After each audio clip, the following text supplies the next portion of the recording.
Ladies and gentlemen, please get seated.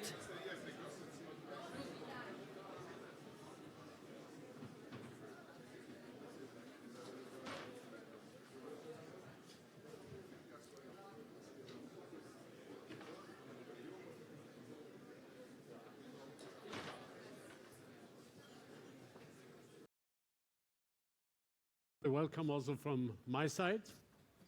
Maybe just a few words before we try to immediately get into the subject and the issues.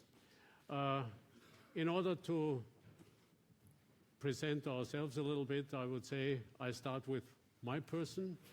I had the privilege to be born and brought up right at the Iron Curtain. My house was only 150 meters from the Iron Curtain, and insofar I'm almost as much a product of the former Cold War as OSCE used to be. And of course it has changed a lot. Not only OSCE has changed and the situation has changed, also my situation has changed quite a bit because there is no Iron Curtain. As Italian Gramsci said, in the twilight, monsters are born. And the question is, how long does it last, such a twilight zone? Maybe it's not just a question of a few years, but if we look back, it sometimes looks that this twilight zone is already 100 years old. Because we can see that there's instability around Europe, whether this is in the Balkans, in Eastern Europe, or in the Middle East. Obviously, of course, is not just a word, but it derives from circumstances. This can be geopolitical circumstances. This derives from great power interests on the one hand, and also out of principles, like having an order due to ethnic or nationalistic or national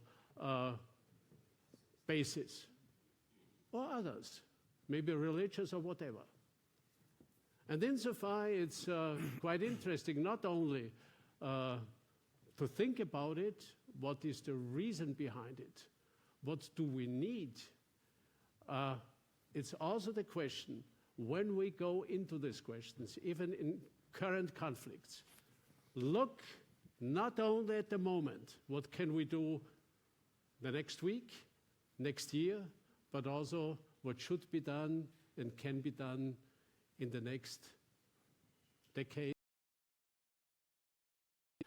And we have the opportunity to have really an outstanding panel in this subject. And I start with my neighbor at my left side. I start with him because I have been knowing since my school time, because he started school as me in this building, in the Theresianum. And we both, of course, were also due to learn Russian at school, already not only English or French, but also Russian. And insofar, this was a good background for him.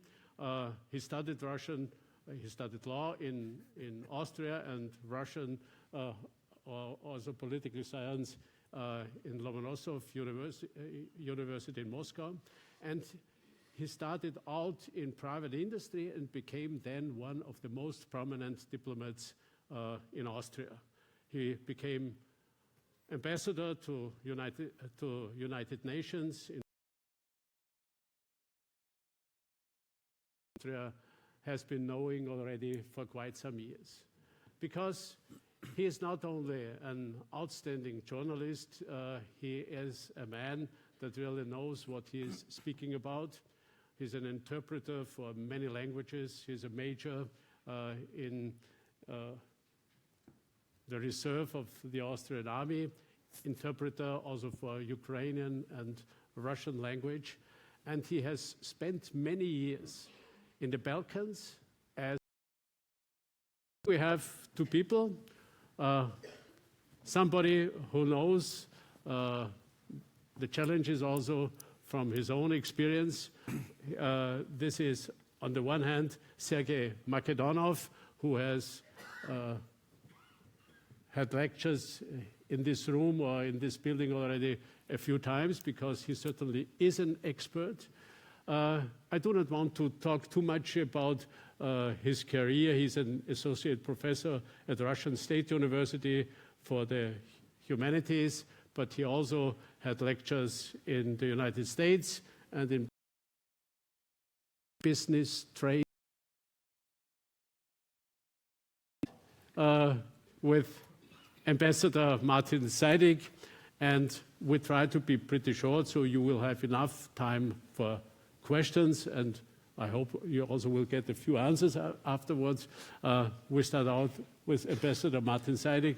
Please give us a picture, especially on your mission, because there are many OSCE missions at the moment, but certainly the key mission and the key question is Ukraine, is the situation over there. And what is interesting for us is not only the activities of OSCE and what is going on the ground, but also how far is the Minsk process still relevant?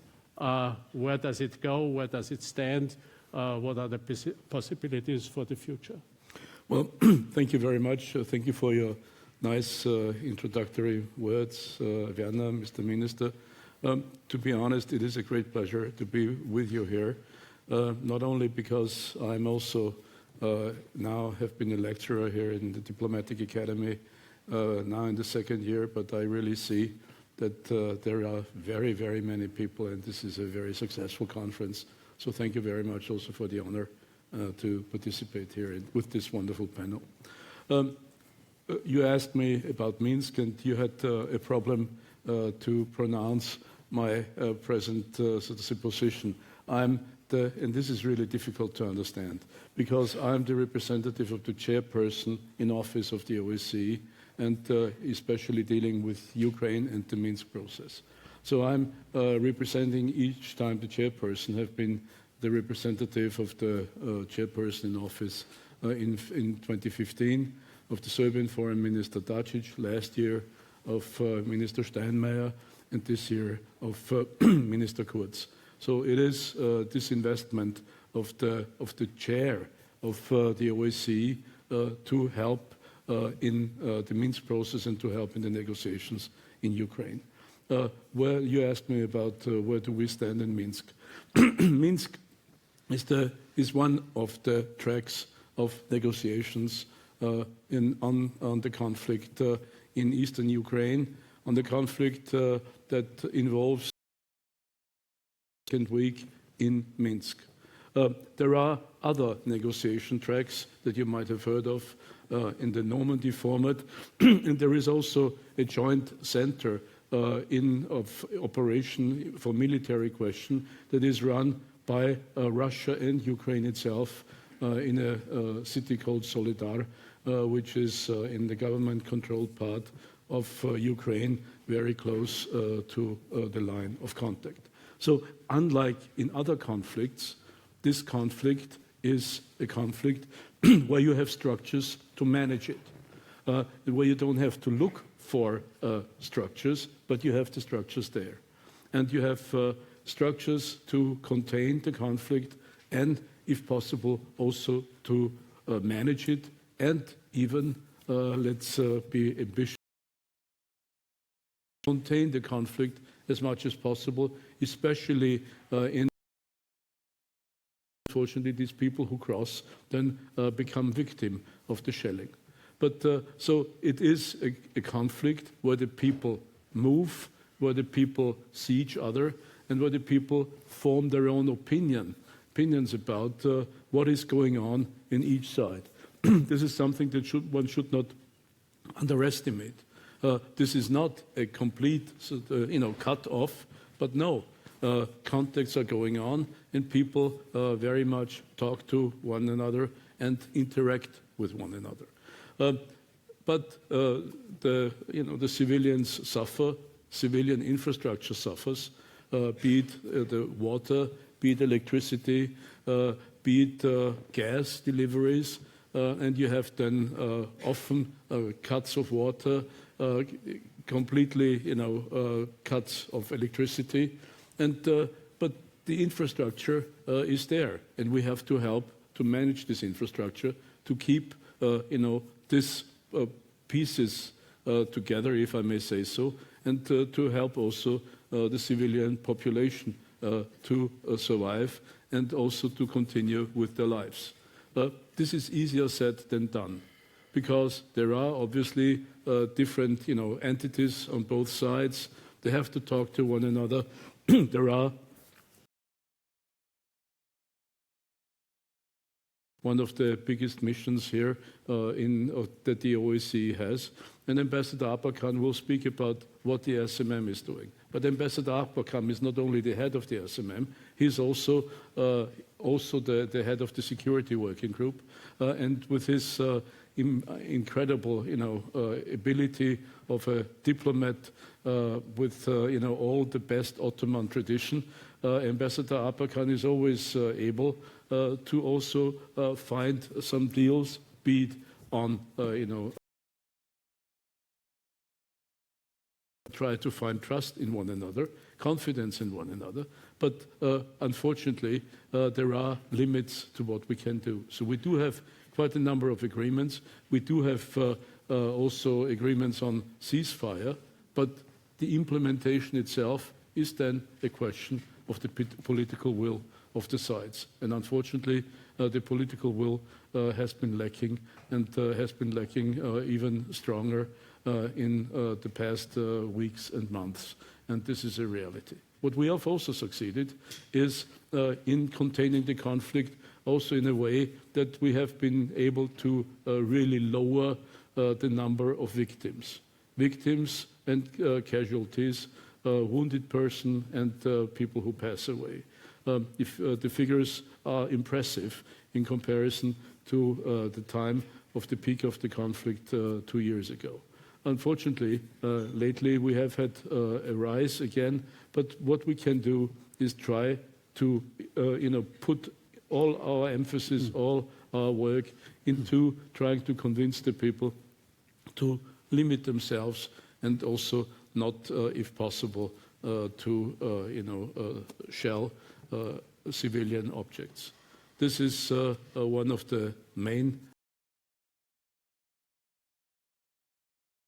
but we have had releases, but the principle, all for all, that is enshrined in the Minsk agreements concentrates mainly on, which includes only the Ukraine, Russia, France and Germany, concentrates mainly on political issues. Minsk, and I haven't said that, also includes in the negotiations the representatives of the certain areas of Donetsk and Lugansk, of the so-called People's Republics of Donetsk and Lugansk.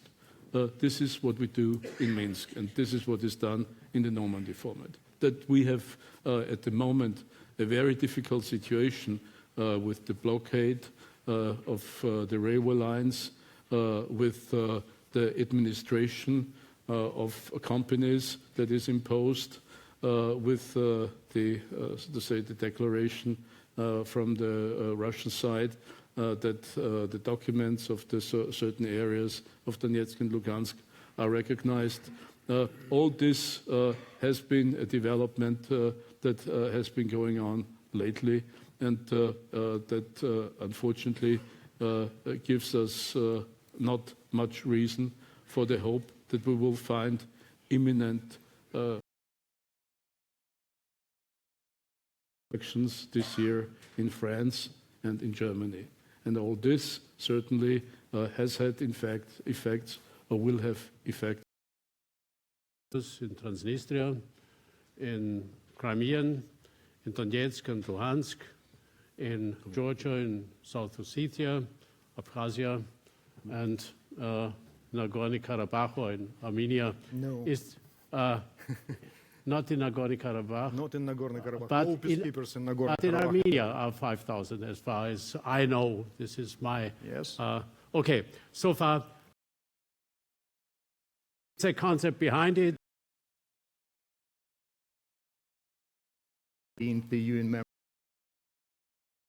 especially in OSCE area. This is why now I am going to reproduce telegraph work to point out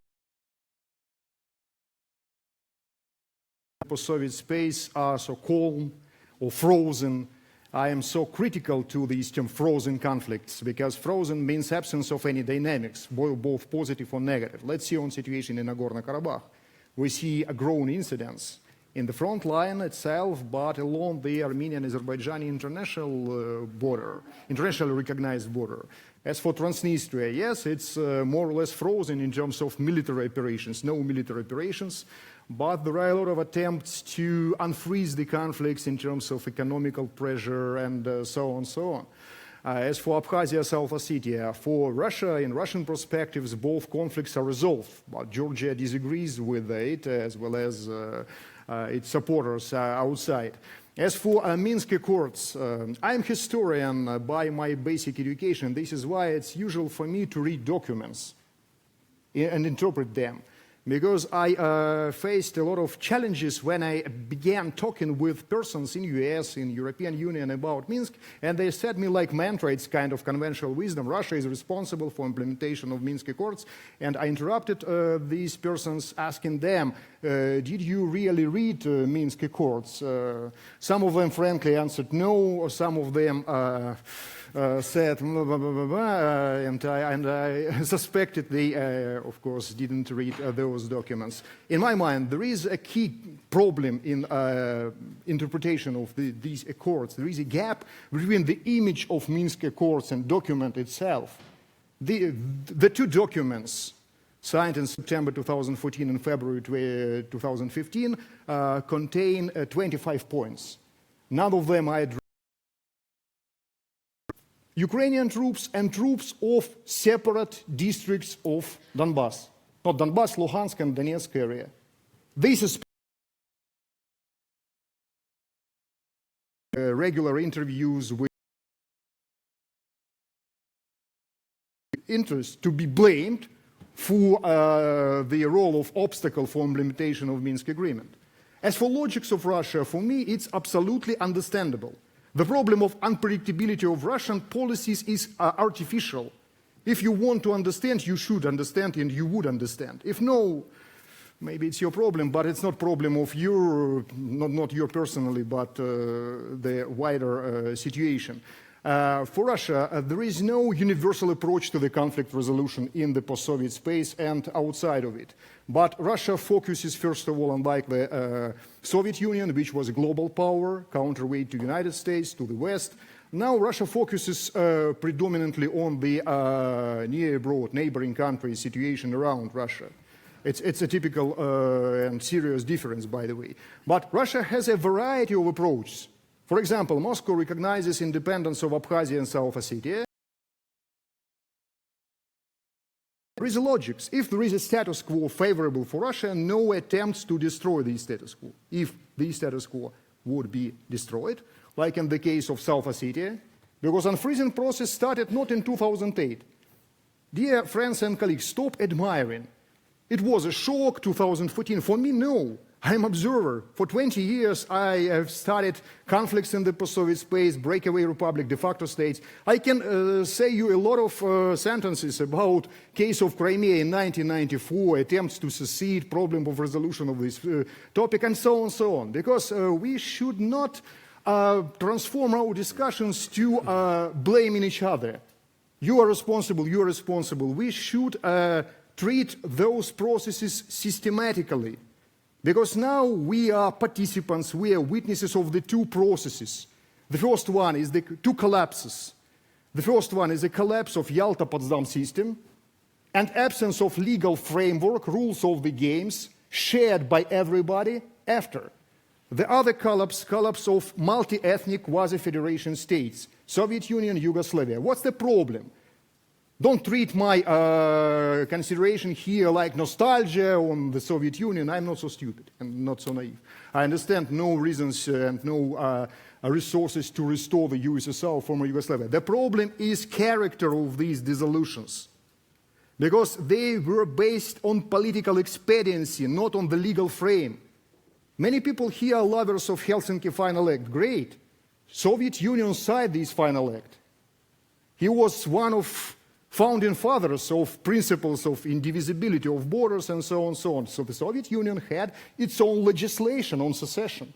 It was adopted in April 1990 about the rights of Union Republic, Autonomous Republic. Anybody followed this legal framework? No. Domestic and foreign policy. New thinking, Paris Charter and so on. I try to do exercise with my students and I ask them, how many times NATO is mentioned in Paris Charter of 1990? They said 5 times, 10 times, nothing, 0. Because New Europe was Europe with OSCE like arbiter, not NATO. It was not identification with European security with NATO enlargements and unilateral attempts. This is why all conflicts in the post-Soviet space, in the Balkans, in 2014 in Crimea, it had a lot of problems. It's necessary to consider all those conflicts in the context. Of course, all of them have a lot of differences. For example, in Transnistria and Donbass, ethnic factor is no other initiatives and ideas produced by Georgia, Ukraine, and their vision of perspectives. Don't forget that practically all constituencies in the former USSR, as well as Yugoslavia, were artificial. And people living there had and have now different visions on their domestic perspectives, identity, foreign policy, security guarantees, and so on. I am not official, I can say with no problems. Abkhazia is a part of Georgia, okay, but in this way, you should take into the account that part of Georgia is not in favor of NATO. And like equal options, identify a Russian policy with Mr. Putin. It's a crucial mistake of the West. Many of you really believe that dismissal of Mr. Putin will change dramatically or maybe funny, who knows, the Russian foreign policy. No, no, because opponents of Putin, Mr. Navalny, a couple of days ago, he published compromat against Dmitry Medvedev. But Navalny is more nationalist than Mr. Putin. He defended Russian intervention or invasion, it depends on your angle of observation, to Georgia in 2008. He supported Crimea and so on. Mr. Navalny, who is opponent of Putin, even Mr. Gorbachev, the best German in the world, by the way, supported annexation of Crimea or return of Crimea to our haven, native haven, and so on. Don't oversimplify the Russian agenda. If you would like to know Russia, please travel to Russia, learn language, understand politicians, and so on and so on. There are a lot of points of consensus. Many Armenians are very critical to Serge Sargsyan. Some of them are hating their president, but they would insist that Karabakh is a part of Armenia. And I asked him to take picture with me and monument to Haidar Aliyev. He said, no, I hate this person. Please rely on everybody. This guy is more radical to the resolution of Nagorno-Karabakh than official Azerbaijan. Yes, it's time. This is why don't oversimplify. Don't believe that civil society will save everybody and everything. I know many activists of civil society. Civil society is a part of society. Society engaged in the conflict have a lot of problems, traumatic consequences of the conflict and so on. Don't construct artificial thing. 3 words like security, stability, and democracy are not trinity in the theological sense of this thing. The world is much more complicated, believe me, and Russian position also. Thank you so much. Thank you very much.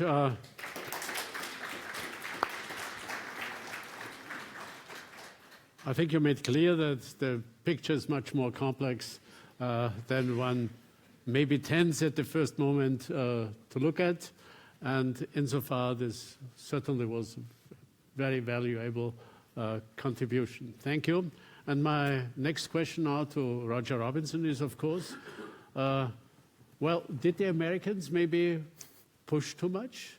I mean, if you look, Russian influence through the Warsaw Pact ended only 150, not even 150 kilometers in front of Bonn, the German capital, 200 kilometers in front of Brussels and Amsterdam and Copenhagen and so on. And now it went eastwards around about 1,000 kilometers or 1.5.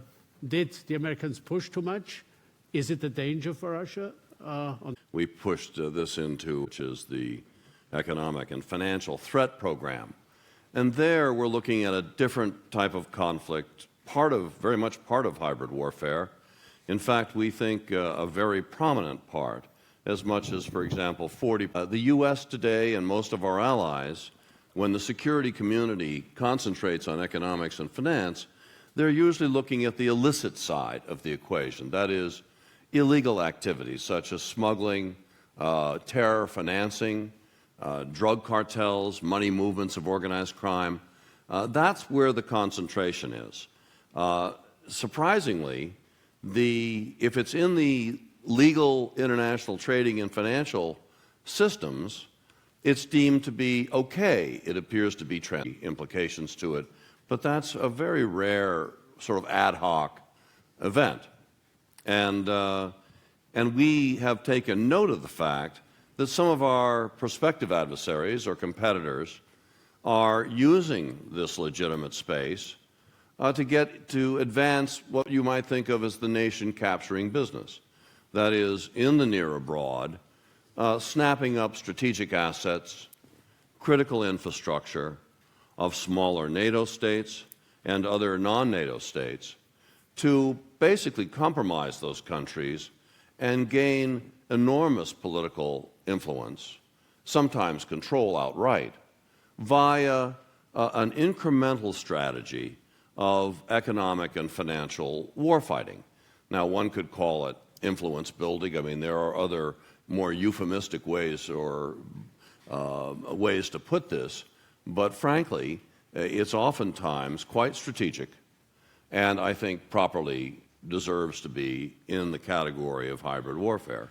And as I said, with the actual military part of hybrid warfare might be SSI, the principals there, developed a software program that I'll have a chance to share, some of which I can share with you tomorrow morning.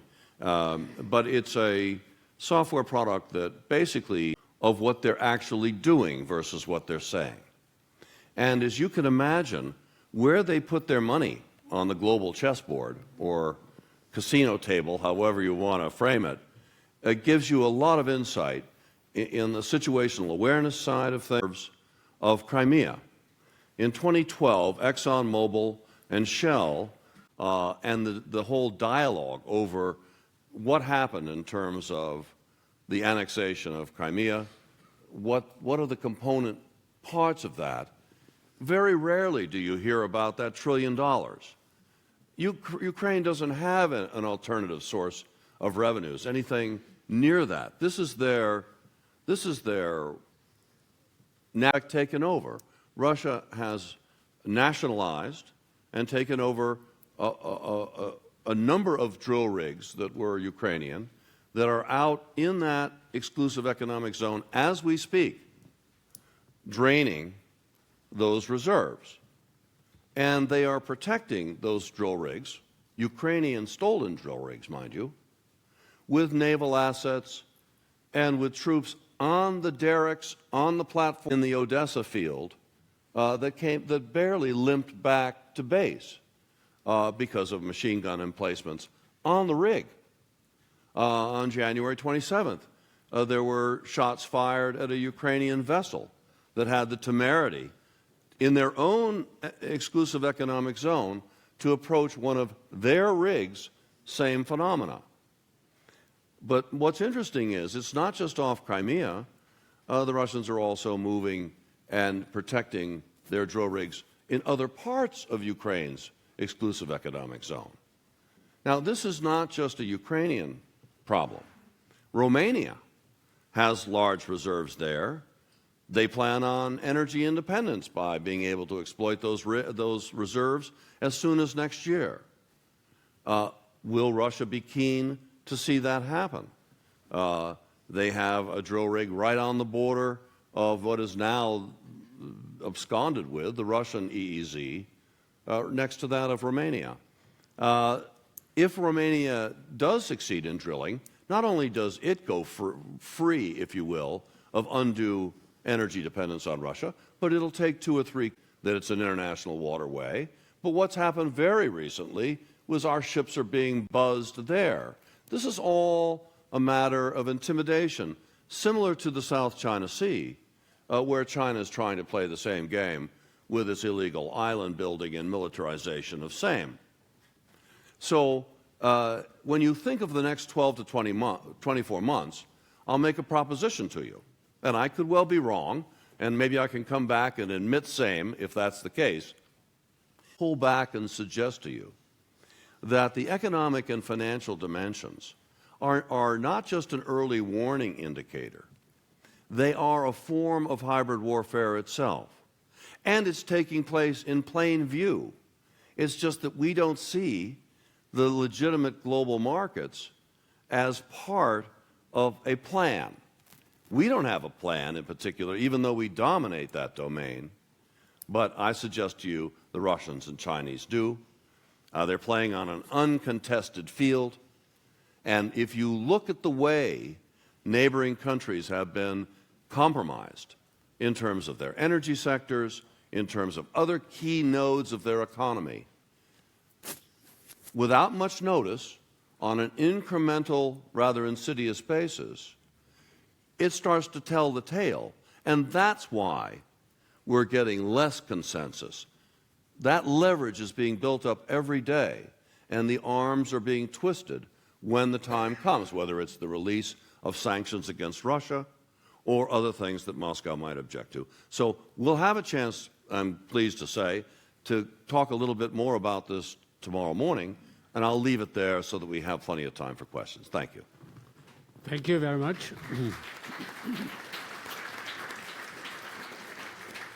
I think it really was interesting, highly interesting, and also probably quite relevant, to listen to aspects that are usually not seen in these games. And this means that to tell us a little bit how you see this conflict in Ukraine, and on the other hand, if you compare it also with the Balkans. Thank you very much. As all have stick to the rules and have talked only 5 minutes, as you have mentioned now, I will try to be as precise as my predecessors. Therefore, to spare time, I will not thank Diplomatic Academy to be invited to speak here. What is the difference between driving through an Austrian forest and driving through a forest next to at the contact line in eastern Ukraine? The answer is very simple.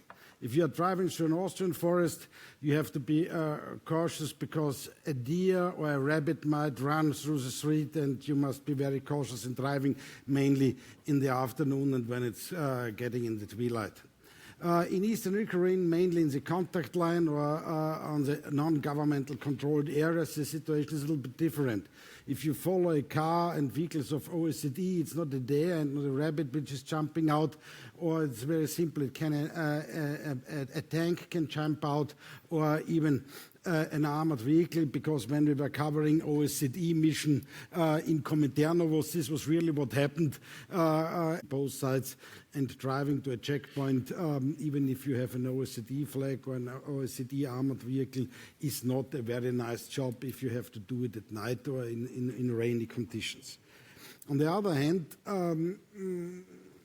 what OECD is, in my point of view, the only factor in a situation of also propaganda warfare and media warfare, where you can assert facts that also the OECD report is a compromise.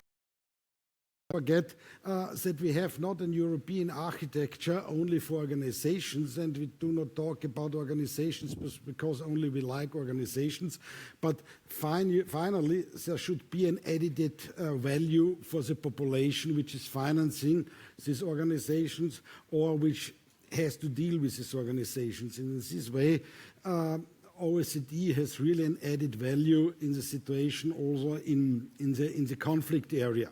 Because if a filter water station, a water pipe station, if an electricity line was destroyed, somebody has tried to manage that you have again a regional or local ceasefire, and that somebody is be able to go there to repair this ceasefire, to repair this electricity line, to repair this water pipe.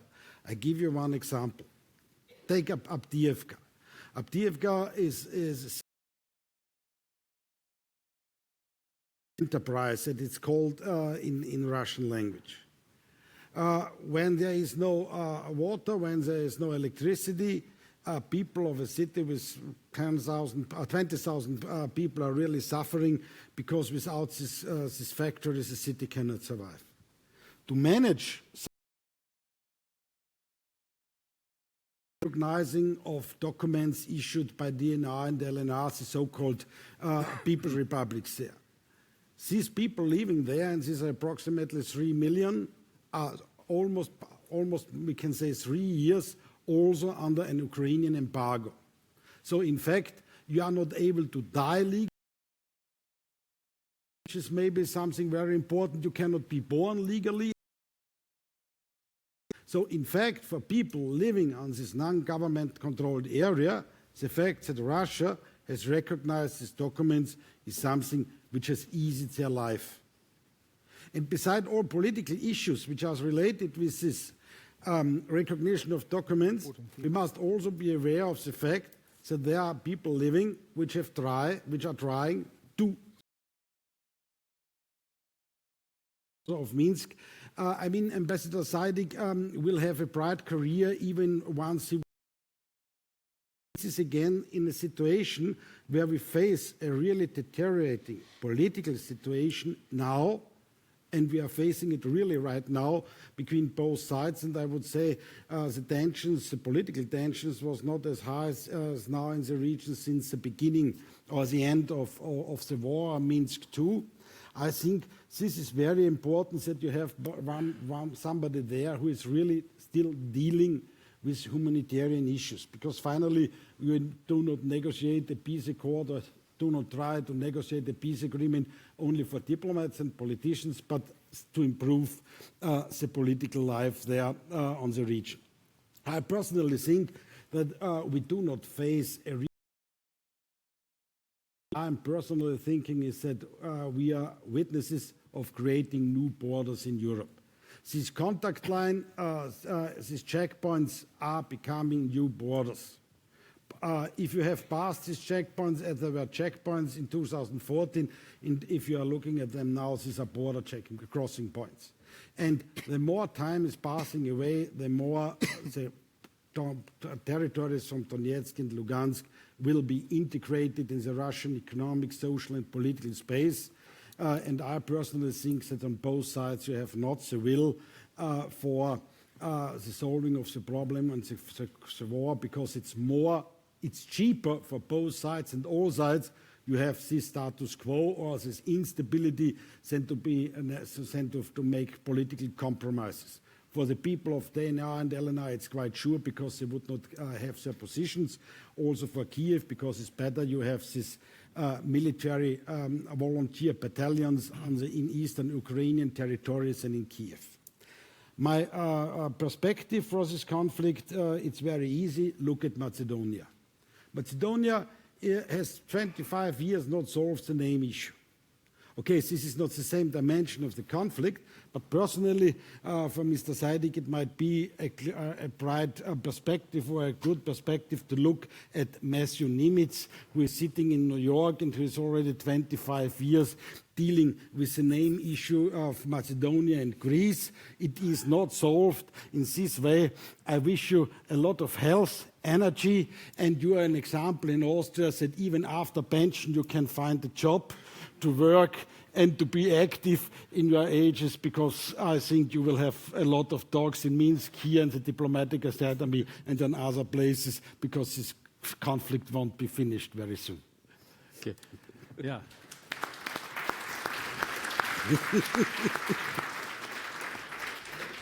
Thank you very much. You gave us a very good impression that reality sometimes is different is different to theory, and that on the one hand, this fits not only for motivations and reasons, but also for the consequences. And this is very important to look at. Now it's your time. It's the same rules as we had already. I tried to take around about 5 people at the same time, then very short answers, because we want to have a second round. And I start here in the front. Just a moment, you get a micro. Okay. Thank you very much. Jabba Devdariani from Sciences Po Strasbourg. I want to thank all the panelists for their presentations, and I want to ask one question to Mr. Markedonov and to all the other panelists as well. It was very interesting to hear your presentation. I've read a lot of what you write, and I've noted an important point that you made. You said that it is a myth that Russia's position is unpredictable, and I indeed agree. And you pointed out 2 examples, I think, which support that, that statement well. You said that there is no single approach to Russia's policy towards the... And to other panelists, how do you think the international organizations should deal with the situation when things start happening, when status quo is unpredictable to Russia, but Russia is disproportionately positioned to influence that status quo before things start happening? Thank you. Thank you. It was a very good question, but it was too long. This is just an indicator for the others. Please be short. Second is Mr. Pogosyan. For the other presentation, yeah. Pardon? For the other panels. Thank you very much. I don't know if there is a need to go for second time introducing myself, but anyway, Taban Bogosyan with Armenia. My question again to Sergey. But my question to you on today's situation. I take this side, and the next round will be this side. Thank you very much for the panel. My name is Guillermo Fernandez. I'm a student of law and political science back in Madrid, in Carlos. Thank you very much for your presentation. My name is James Hollis. I work for Caritas Austria, and this is a question to Sergey. What is your view of the Russian? My name is Gernand. The biggest segment of my professional life I spent in the international credit business. I don't have a lot of understanding of international politics and diplomacy, and whatever I know about the Ukraine, I know as a consumer of reports and commentary. What I wanted to ask you is, it doesn't help us much now, but maybe it helps as a lesson for the future. The question goes to Mr. Robinson and to Mr. Verschütz. Was the EU policy of intensive, aggressive, one might even say provocative advances towards the Ukraine unwise, possibly even a mistake in expanding the Western sphere well into the territory of the ideological opponent? Okay, thank you. Now it's the panel who will give answers. I start with you, Martin. Well, actually, I don't think that there were many questions put at me, except that I could comment on my future career as an electrician. But I don't. More cameras on the ground, or to get more access to storage sites for weapons. This is something which is not decided by OECD. This is something which is really decided by the players. So whatever you want to do there or to improve an organization to act there is depending on the political will, not only of one part, but of many other parts. So I do not see this is a problem of predictability, because, I mean, we have a conflict prevention center at the European Union. Look, I mean, I would say that European Union was not too aggressive but I would say that the European Union made two main mistakes. The first mistake is, and this is still the mistake of European Union, European Union had never really a decision or an idea what to do with independent Ukraine. I mean, if we treat Ukraine as an independent European thing is, I would say much more that Ukrainian or European Union made clear mistakes towards Russia. But not only now, but during the last 15 years. Because if you are going back to the year 1999, if you are going back to independence of Kosovo, when you have Putin's speech at the Munich Security Conference in 2007, all what was happening now, I do not understand how you can say it was like some extraterrestrials were now coming from Mars to Earth and nobody could predict anything about what was happening. You know, it's all the time repeating systemed issue. We didn't know it or we didn't foresee it. It's like with Donald Trump. I mean, we have 28 ambassadors and embassies in Washington. What did you report on the election campaign in the United States? Was reported. There was a question back on economic sanctions, effectiveness as a tool. This is a long-standing debate, as you know. For sure, we've discovered a few things, which is financial sanctions are far and away the most compelling and effective, in my view anyway, and I think it's pretty much proven. When Iran was denied access to the U.S. financial system and Iranian banks and dollar-denominated transactions, you know, I don't know, 87% of the world's transactions are settled in dollars. The U.S. financial system having to traverse it, especially if you're dealing in dollars at all, along the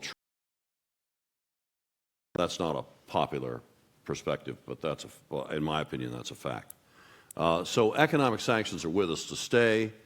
I mean, in the spectrum between words and military action, what do you have? Words meaning diplomacy. It's not to demean diplomacy. Lord knows I wouldn't do that here. But it is to say that we don't want shooting wars. So what's the middle ground? And in my opinion, it's economic and financial. So we're not going to move away from sanctions. Now, we could do a lot better than we are. Most of our sanctions are fairly tepid, watered-down affairs to secure Allied consensus. We don't really have a lot of evidence of hard sanctions on the economic financial side. We could electrocute countries in some cases if we were to play our full hand. We have not chosen to do that for a number of reasons. I'm not being critical here. It's just a calibrated game, and will continue to be. But the potential there is a lot more than you're witnessing. Let's put it that way. Involved. You think about what do the markets care about? What do those fund managers care about, and those trillions of dollars of funds under management? They care about financial risk because they could have losses. They care about their reputation, their corporate reputation and brand, that's for sure. They care about share value because they have shareholders. They care about disclosure and transparency. They care about corporate governance mainly because they have to. Shareholders hold them accountable, thank goodness. They care about the rule of law. They care about reliable statistics. They're not patriots.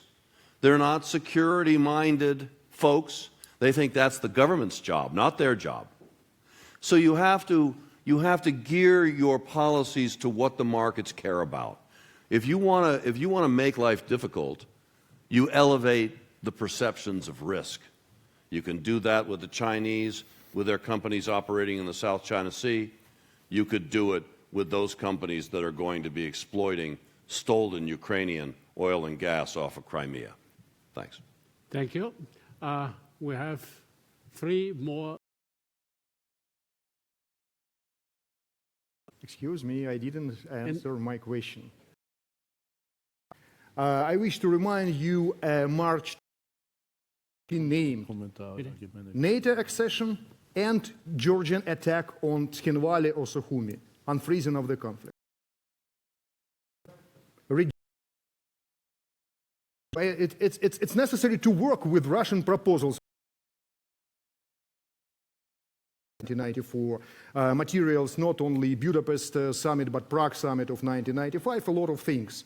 But there are a lot of reasons of realpolitik behind the scenes and so on. As for the future of Nagorno-Karabakh, my recommendation, very strong, strict recommendation, it's necessary to focus on non-public things.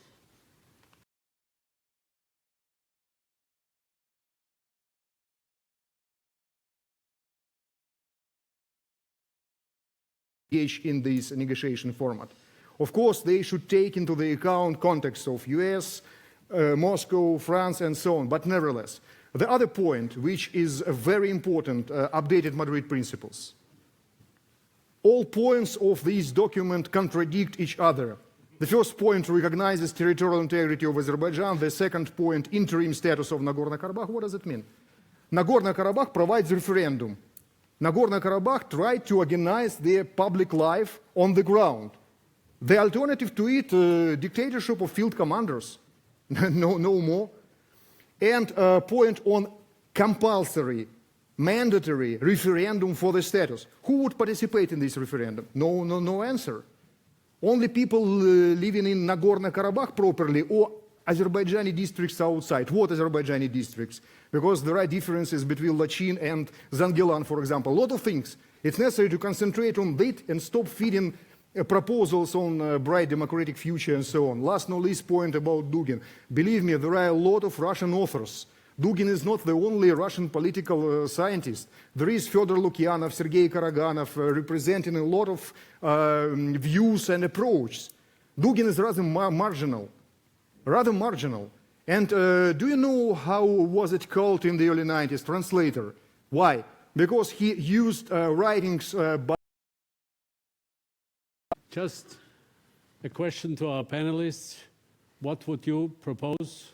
What would you see as next steps, as possibilities, short run, long run?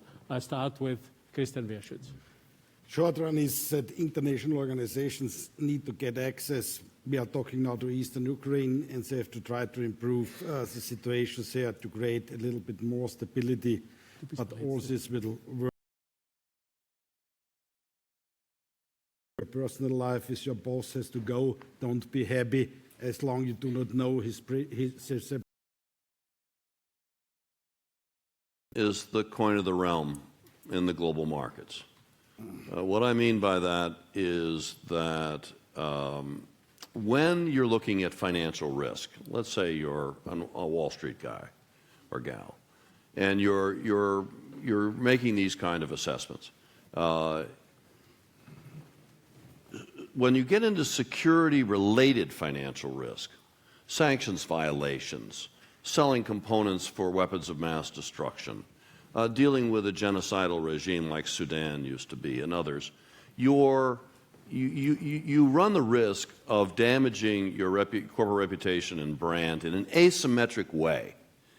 You know, a small security-related infraction can destroy corporate reputations. I could give you 10 examples if we had the time, right off the cuff. We don't have. So without them, okay. So I would merely say that the economic and when we're talking about the quest for peace, the economic and financial portfolio in the security arena is the single most underutilized, undervalued set of tools we have, and that's got to change.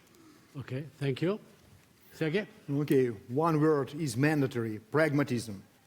Why do many people in Russia admire by Donald Trump, not me personally? Because they see in him potential chance to discuss interests, not values. We could have different values. I can be Christian, my neighbor, neighboring person, Muslim, but if we would discuss who will sweep our playground near our house, we can agree. we can reach compromise. If we would argue about our gods, about values, no compromises. Pragmatism, pragmatism, and pragmatism. And I spent more than 3 years in the United States. I talked with a lot of Americans. My son is half American because he attended American school. And I know that Americans can say, oh, Vladimir Putin is infant terrible. Excuse me, guys, you worked with Stalin. Stalin is incomparable with Putin. You worked with Mao Zedong. Come on, let's discuss our interests. Our interests could contradict each other, no problems. Let's start it. Not some values, blah, blah, blah, blah, blah, blah. Okay. Thank you. And last? Right. Well, first, allow me to say, before I speak about, what we look forward in the future, let me comment on what has been said, because I think there is the necessity for some balance when we're here. I think the Ukrainian side here has not been heard, and so the Ukrainian arguments have not been heard. It's not that I am here the representative of the Ukrainians, but my mission is also to keep a balance. And that's why I would like to say something on what was said by Professor Makedonov. When you said the Ukrainians have not done politically anything, that is simply wrong. There are all the legal acts that have been demanded by the Minsk agreements are in existence. There is a law on amnesty. In the first reading, the Russian side knows very well what is the contents. It is in agreement with it. There is a law on the special status. The Russian side knows it, is in agreement with it. It's in the draft form. It has been adopted in the first reading in the Rada. There is no. Wait. Let me just finish. We'll listen to you, then I listen. Then I also. So there is the constitutional amendment. Russian side has been in agreement with this, and there is the law on the modalities of local elections. But in the Minsk agreement, there is also one part that is the issue of getting back to the border and taking and having the control of the border. And the Minsk agreement is a whole package. And there is this issue of the Minsk agreements that the Russian side does not want to talk about, is canceling any discussion on this issue. So Minsk is a package. And if this is the question of what will be afterwards.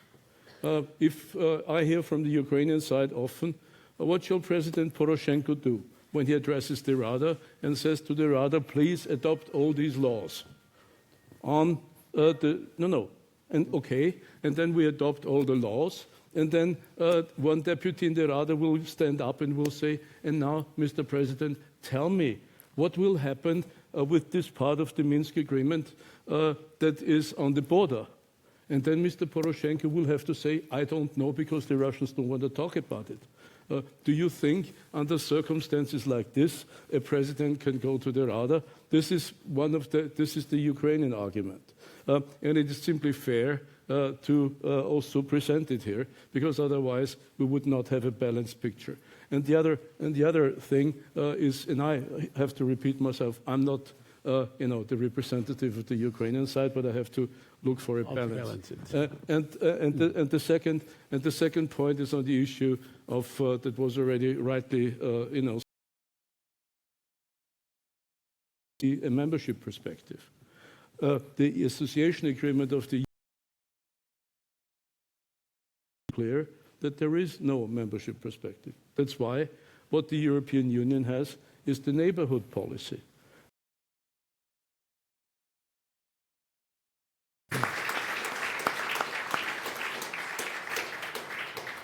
Yeah. Ladies and gentlemen, I promised an excellent panel.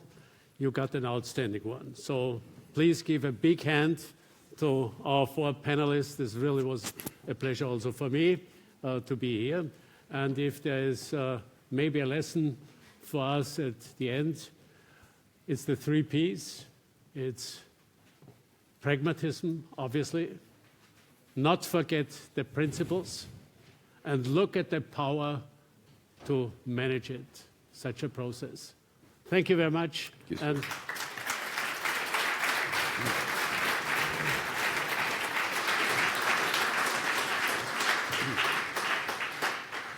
we've heard it is complex no matter to which conflict we look at. The more we all have to get our brains together and try to solve them, or at least prevent them from escalating. In addition, we have also learned that we have a great electrician on the panel. And however, we could have talked on for hours probably, but now is our well-deserved lunch. Thank you so much, distinguished speakers, for your insight, and also Mr. Fasselabend for your great moderation. We will start with panel 3 on shrinking democratic space at 14:45. Enjoy now meatballs or veggie fritters with mashed potato, salad buffet, and apple strudel. Thank you.